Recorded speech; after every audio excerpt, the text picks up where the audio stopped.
Kisah dimulai dengan sebuah desa kecil yang terletak di pesisir selatan Pulau Jawa. Hiduplah seorang nelayan muda bernama Arya. Arya adalah pemuda sederhana, rajin, dan berperilaku baik. Bahkan ia bangun sebelum ayam berkokok untuk mempersiapkan bekal buat dirinya. Setiap pagi, ia pergi melaut dengan perahu kecilnya, berharap menangkap ikan yang cukup untuk makan sehari-hari dan dijual di pasar. Namun, kehidupan Arya tidak mudah. Dalam beberapa bulan terakhir, hasil tangkapannya sangat sedikit. Dengan kendala ombak yang besar dan angin yang ganas sering memaksanya kembali pulang tanpa membawa apa-apa. Tidak hanya itu, bahkan dirinya sering dihina oleh warga desa dikarenakan dirinya tidak punya apa-apa. Meski demikian, Arya tidak pernah menyerah. Ia percaya bahwa suatu hari keberuntungan akan berpihak padanya. Pada suatu malam bulan purnama, ketika laut bersinar di terpa cahaya bulan, Arya memutuskan untuk melaut lebih jauh dari biasanya. Ia mendayung hingga ke tengah lautan, di mana airnya tampak begitu jernih seperti kristal. Namun, saat ia melemparkan jala, tiba-tiba ombak besar datang menghantam perahunya. Perahu itu oleng, dan Arya terjatuh ke dalam laut. Arya berusaha berenang ke permukaan, tetapi terasa ada sesuatu yang menariknya ke dasar laut. Ia pun merasa pingsan. Ketika membuka mata, Arya terkejut mendapati dirinya berada di sebuah istana megah di dasar laut. Istana itu berkilauan seperti permata, dihiasi dengan warna hijau zamrud dan biru safir.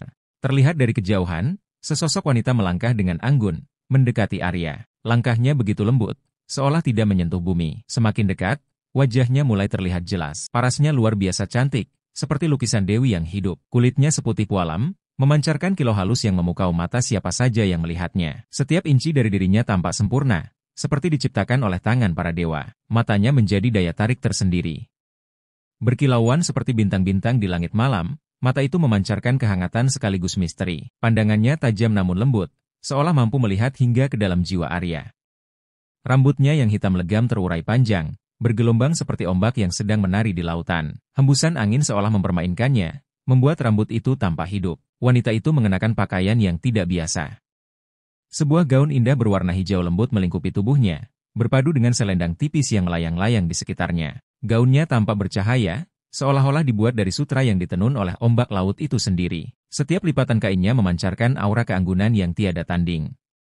Arya terpaku, dia hanya bisa berdiri di tempatnya, menahan napas melihat kemunculan sosok tersebut. Dalam sekejap, ia menyadari siapa yang kini berdiri di hadapannya. Wanita itu bukanlah manusia biasa. Dengan aura megah yang mengelilinginya, Arya tahu bahwa ia sedang berada di hadapan Nyi Roro Kidul, Sang Ratu Laut Selatan, penguasa samudra yang legendaris. Dengan suara yang lembut namun penuh wibawa, sosok anggun itu akhirnya membuka mulutnya. Suaranya meluncur seperti melodi yang membawa ketenangan, namun di dalamnya terselip kekuatan yang tak terbantahkan. Arya hampir tidak percaya bahwa suara itu ditujukan kepadanya. Juga dirasakan hingga ke tulang sumsum.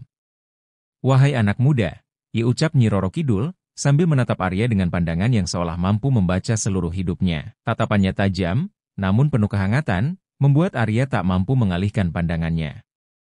"Aku telah mengamatimu selama ini." Kalimat itu membuat Arya tertegun. Ia tidak tahu apa maksud dari ucapan tersebut. Bagaimana mungkin seorang penguasa laut, yang begitu jauh dari kehidupannya yang sederhana, telah memperhatikan dirinya?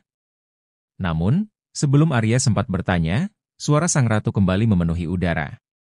"Kau adalah pemuda yang jujur, rajin, dan tidak pernah menyerah meski hidupmu penuh kesulitan." Nada bicaranya mengandung pujian, tetapi juga pengakuan yang mendalam. Arya merasa dadanya menghangat mendengar kata-kata itu. Selama ini, ia menjalani hidupnya dengan penuh perjuangan tanpa berharap ada yang memperhatikan. Nyi Roro Kidul melanjutkan, karena itu, aku ingin memberimu kesempatan." Suaranya tegas, memberi kesan bahwa tawaran ini adalah sesuatu yang sangat istimewa. Arya tidak berani bernapas terlalu keras. Ia tahu bahwa saat ini, di hadapan sosok penguasa samudra yang legendaris, hidupnya mungkin akan berubah selamanya.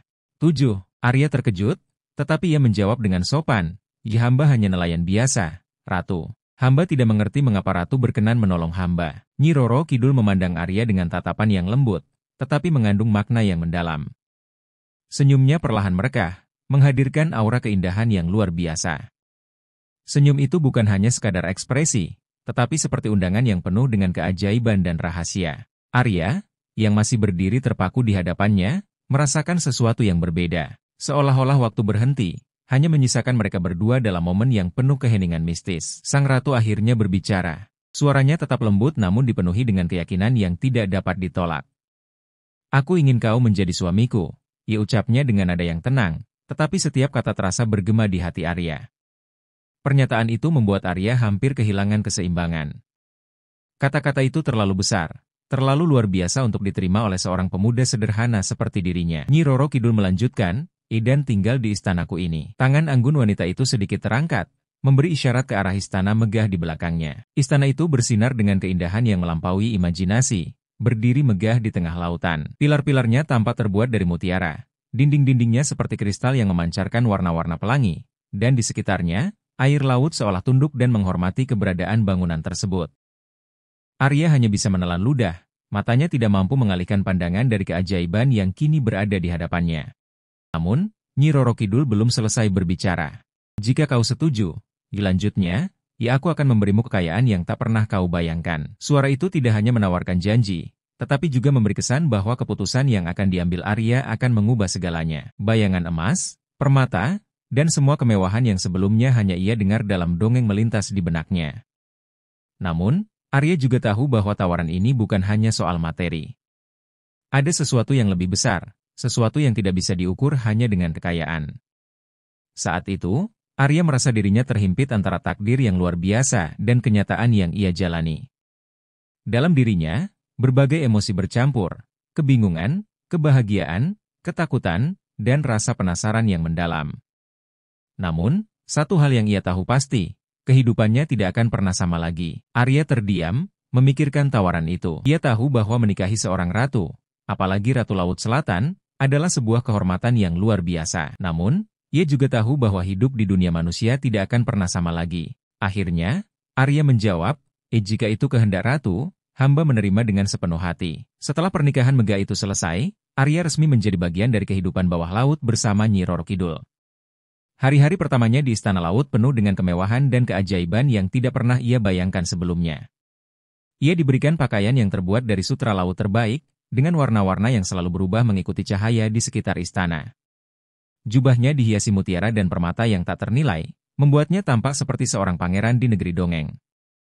Makanan yang disajikan setiap hari pun luar biasa. Meja-meja di istana selalu penuh dengan hidangan laut yang tidak hanya lezat, tetapi juga begitu indah hingga terlihat seperti karya seni. Ada ikan panggang yang dikelilingi hiasan buah laut berwarna-warni, sup dari ganggang laut yang harum, dan minuman berkilauan yang terasa seperti embun segar di pagi hari. Arya menikmati semua ini, merasa bahwa hidupnya kini penuh dengan kemudahan dan kenikmatan.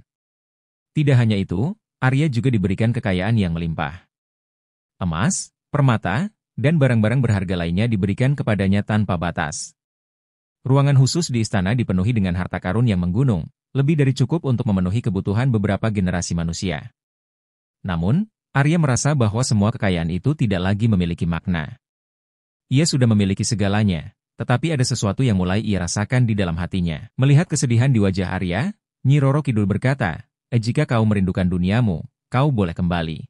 Namun, ingatlah satu hal, kau tidak boleh menceritakan tentang kehidupan di Istana Laut ini kepada siapapun. Jika kau melanggar janji itu, aku akan mengambil semua yang telah kuberikan kepadamu." Arya mengangguk, berjanji untuk menjaga rahasia itu.